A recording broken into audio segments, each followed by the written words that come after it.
to our city. More and more Montrealers are thinking economy when buying new cars or repairing old ones.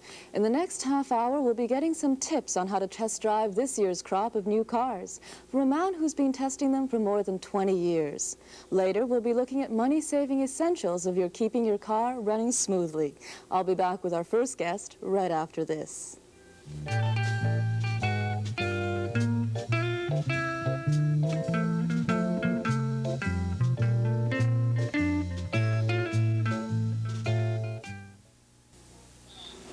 Jacques Duval's been test driving cars for 20 years, and he's the author of Auto Guide 81, and he's my guest in the studio here today. Hi, Jacques, and welcome to the show. Now, when you test drive cars, what is it that you do exactly? What's involved in that? Well, I would say it's divided in two parts. The first thing I do, I go to the test center in Blainville, north of Montreal, where we have complete facilities, a test track, a track where we can measure the braking distance, where we can evaluate the handling of the car. We have electronic equipment to measure such things as braking distance, gas economy, top speed, acceleration, and handling of the car also. And the second part, I just drive the car like any other person would do on the roads. I have an assortment of roads in my neighborhood where I can evaluate the car compared to another one, you know, on the same, in exactly the same conditions. So that's mostly what I do, and then I write my report, and I also gather information from people who write to me or call me telling me that they had such and such a problem with the car. So it complements what I already have in my documentation. Now, I figure you're a real pro at this because you've been doing it for 20 years. But what happens to the average consumer that wants to test drive a car and he doesn't have these sort of facilities to go to? How would the average person do that? I would say that he can insist at the dealer to be able to take the car on the road and drive it a little bit, mostly on the roads that he usually uses to go to work or to go to his home or his chalet or to the country. Because if you just take a spin around the block, you are in for some problems, and you might be deceived by the car you just bought afterwards. So I would suggest that, you know, not look at the car in the showroom or not consider very small things that are insignificant. And like really, the color of the car. Yeah, like the color of the car. Don't be influenced by these things, because we have some very good cars on the market that are not particularly nice to look at, but they are very good. So drive the car, test the brake, see how the transmission feels, especially if it's a manual transmission. See if the steering is heavy when you try to park the car. Look at the visibility, the finish of the car, the accessibility of the rear seat, the trunk space, every little details that you can think of. Just make a list of all the things that are involved and check them over. And the things that you do when you are test driving a car, do you just drive it as you normally would, or should you try speeding it a little bit or jamming the brakes a little bit? Or? I'm doing that because in my work I have to do it. You know, people would say sometimes, why do you go on the brakes very hard at 100 kilometers per hour to lock the wheels? People don't normally do these things, but I have to do it because I want to know how the car will react in an emergency. You don't have to do that when you buy a car, as long as you read the reports that you can, not only mine, but all the magazines are publishing road tests on a regular basis, so you can know how the car will feel and how it will react in an emergency. You don't have to speed up and take corners at very high speed just to see how the car handles. You just drive it normally and it's okay, and try to get the opinion of other people as to how the car will react in emergency situations. In your opinion, though, what do you think are the best car buys for 1981? Well, I think that most people are looking for economy cars today with the price of gas, and I have chosen three little subcompacts, mostly front-wheel drive, because I think they are much safer for our driving conditions, mostly in the winter. So I won't go into the whole spectrum of cars that are available, because you have sporty cars, big cars, intermediate, you know. I have concentrated on three small cars.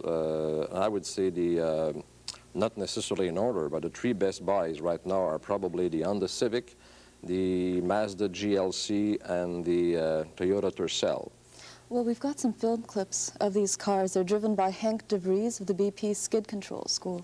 Yeah, school that I recommend highly. We're going to take a look at the Honda Civic first. So maybe you can tell us a little bit about the car then. Okay.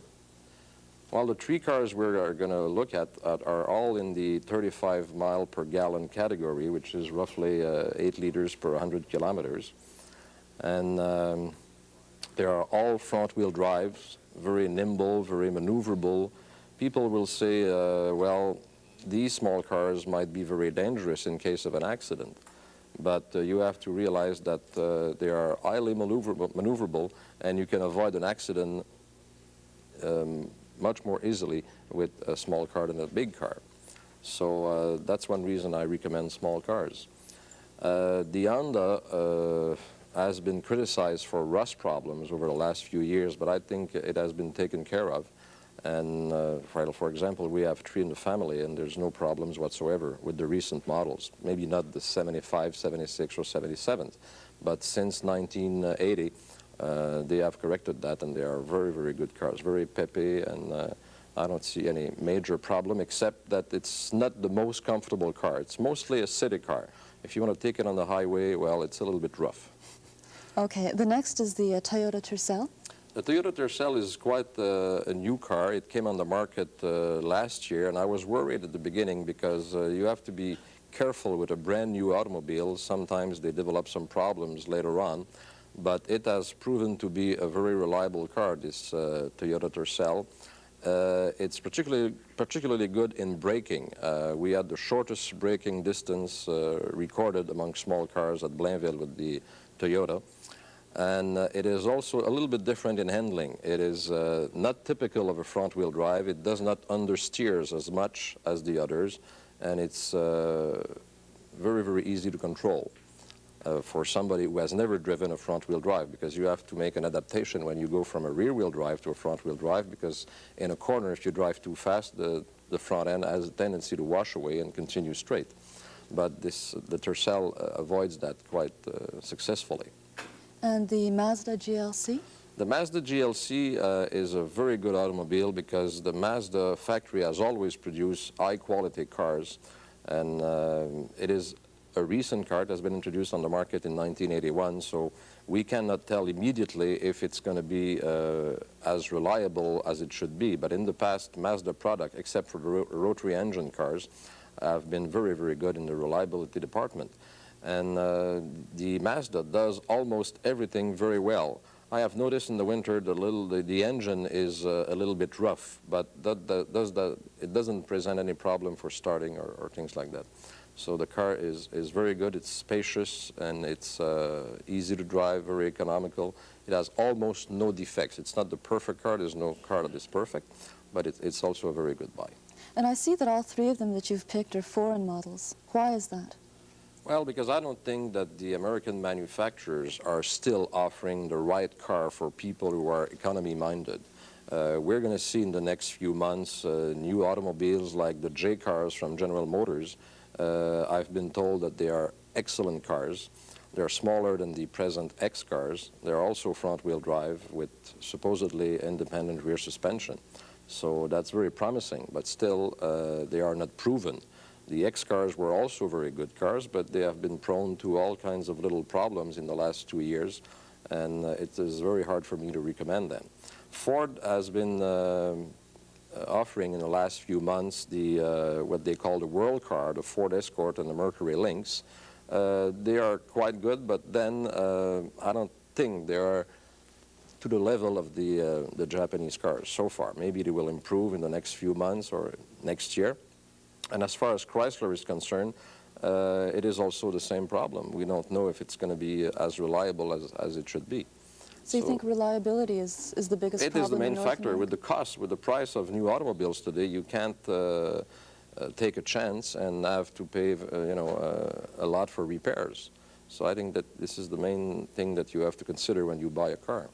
And do you have any driving tips for people that would make things more economical, make things safer? Well, the first driving tip would be to attend the skid school that we were talking about at the beginning of the show with Hank de Vries. Well, what sort of things are taught in a school like that? It's for people especially who are afraid to drive during the winter when it's very slippery. It's a a school where you will learn how to control a car on very, very slippery roads. It has worked for me as a race driver, it has worked for me as a test driver, and I think it's probably one of the best schools around. There's a lot of other things you can do also. You can go, for example, well, the most dangerous conditions that we encounter here in Canada are driving during the winter. So I always suggest to people to try to pick an empty parking lot during the winter when it's slippery and try to practice, see how the car will react, how it will spin, if the rear end will go first, the front end will go first. Try to correct it, have fun at the same time. Be careful, you know, if there's big poles, try to stay away from them. But that's one thing I would suggest highly, to go and practice. Do you think having a front-wheel drive car really makes a difference in the winter? It makes a big difference, especially for people who are not used to front-wheel drive. You have to be very careful, first of all, in the first few weeks of the winter when it's slippery, because the car will react differently. But I think it is safer because it is, when a front-wheel drive car does not follow its path, it starts to go off the road. All you have to do is turn the steering wheel a little bit more. With a rear-wheel drive car, the rear end goes, and then you have to be quite alert to practice what they call counteraction, to turn the steering wheel in the direction of the skid. It is much more difficult. Thank you for being with us today. Thank you. Okay, and I'll be back with our next guest right after this.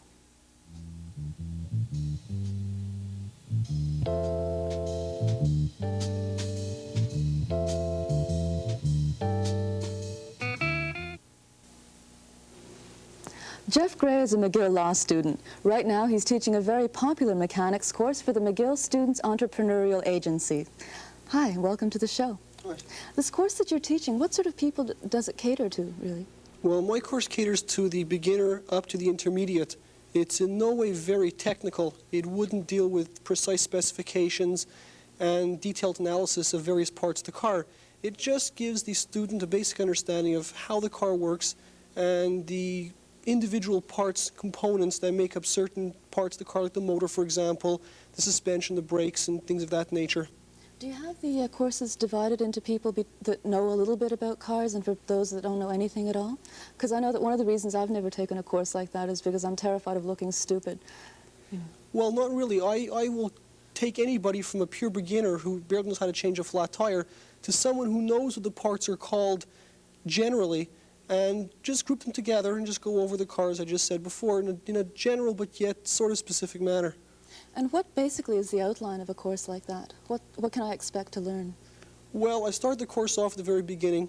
I give a brief explanation as to where to buy parts for your car, what type of tools to use as a basic mechanic, and then I divide the course up into the various areas such as tires, brakes, motor, transmission, and go from, let's say, the front of the car to the back of the car. What sort of areas do people most have trouble in? The motor is pretty well the one that gets people most curious, number one, and gets them the most confused, number two. You really think it's a good idea to learn about these things? Can you really save money by doing your own repairs? Well, from my personal experience and friends of mine who play with cars, if I can use that term like I do, the results are quite clear that you can save a lot of money doing basic work on your car, such as just tune-ups, oil changes, and even brake work if you wanted to. Of course, learning how to do it properly. And what does it take to learn how to do it properly? Is it something that's very easily learned? Well, what I advise my students who complete my course is not just to rush out and start working on their car as soon as they finish the course I've taught them. I suggest either in-depth reading on certain areas they want to start working in, or just watching someone or working with someone who knows to guide them through once or twice before they do it themselves. This allows for any problems or any questions to be answered, and it prevents any possible mishaps or any danger that could result from a bad mistake in the repair.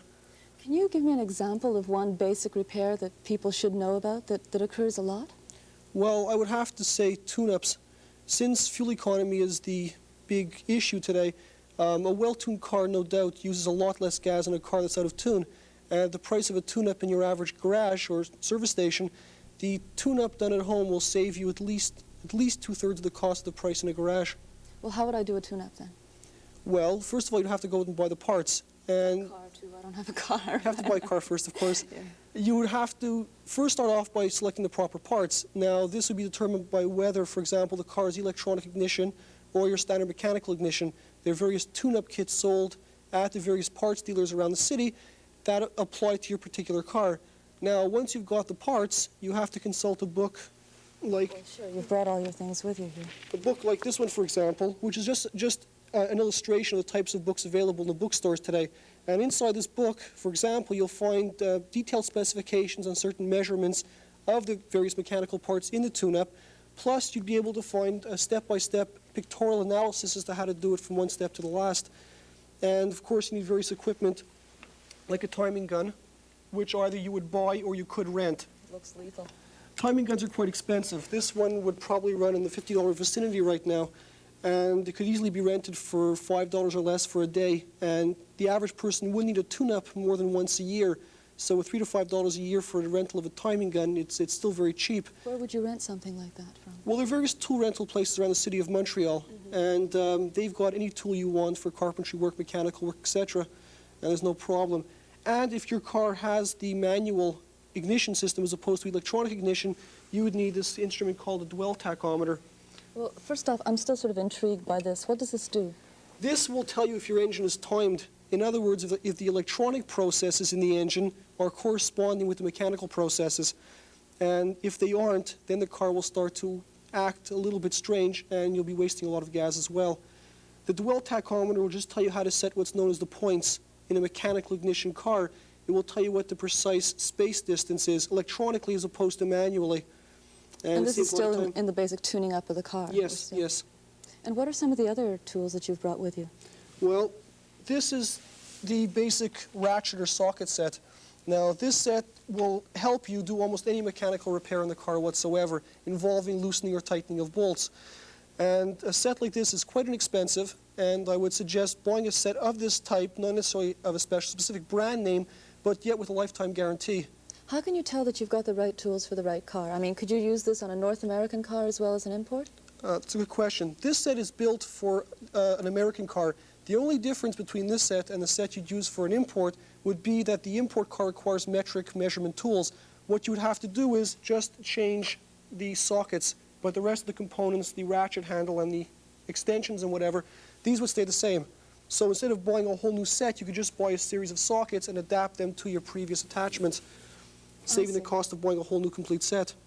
And all the other things that you have over there?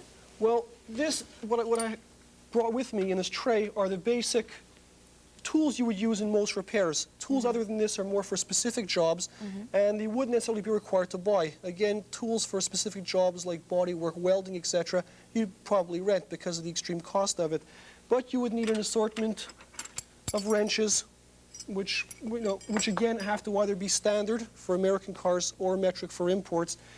A crescent wrench of this type is quite useful if you haven't got your wrenches handy because of its adaptability. You can vary the size of the head to meet certain size bolts and nuts and whatever.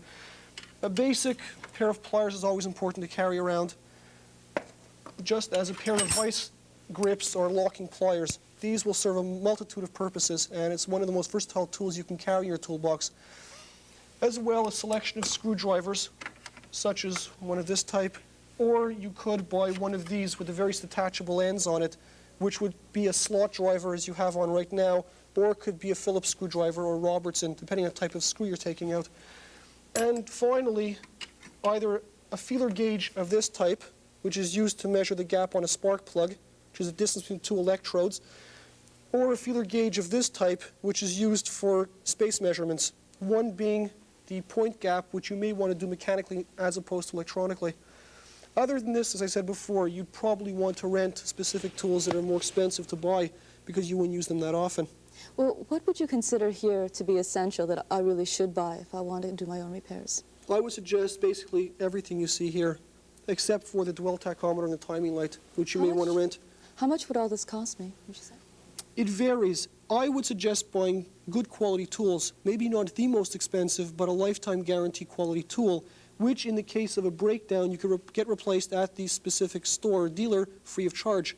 And it's better to pay now than pay later. It will save you a lot of money. And what sort of store would I go to get these in? Would a regular hardware store be carrying all these? It probably would, but you may want to go to a hardware store or a mechanical store. Most parts stores sell their own specific brand name of tools. But the most important thing is value for your money. You don't necessarily have to spend $200 for a set like this. You could easily spend $50 and buy only what you need, and of course try to find a lifetime guarantee. And how essential are those manuals? They're crucial. You cannot do a proper tune-up without the proper specifications, such as point gap or spark plug gap. Some of this information is found on the car. Most cars have a sticker on top of the radiator which will outline the various specifications, but for greater detail the book is quite helpful. In your opinion, what's easier to repair, a North American car or an import? Well, when you talk about mechanical repairs, engine repairs for example, they're basically the same. A combustion engine is a combustion engine, whether it's an import or domestic. When it comes to specific engines like the Mazda rotary, for example, that takes special know-how. But for your everyday average car on the road, you can work on one as easily as the other. And what sort of place do you need to work on these cars? Do you need a special, I don't know, garage sort of setup? Or can you just sort of go into the driveway and fix it up yourself? Well, I teach my course at the very grassroots level. I teach my class how to work in their own garage or in a driveway if the weather allows, of course. I myself prefer working out in a garage. I prefer working in the outdoors. But for certain work, a lift, as you'll find in a garage, is quite helpful. And there are several garages around the city of Montreal which will rent you space in the garage and you can work with professional equipment. When do you know if you're doing more damage than good? I mean, when do you know when to stop and say, this is too much for me to handle and maybe I better take it into a shop? Well, there's several answers to this. One is a matter of safety. When it gets to the point where you're a little bit afraid of your safety with a brake job, for example, and you have some doubt in your mind, some uneasiness, I would go to a mechanic. With a tune-up, if you find you're starting to fumble around and you're starting to get in the way of other parts and perhaps damaging something else as a result, again, I would stop and consult someone to help me. But except for the danger aspect, the only problem would be basically how long your car will be stuck off the road. What kind of a car do you drive? I have a Chrysler Barracuda and an Oldsmobile Tornado. Now, Why those cars? well, I prefer North American. I don't want to sound biased against imported cars, but I feel very comfortable with North American. They're quite simple to work on, and the parts usually will cost me less to buy doing the work myself on the cars. Well, quickly now, one last question. Where do you go to get your clothes cleaned after you've done all this? My wife. Your wife. Thanks for being a guest on the show. You're I'll welcome. be back right after this.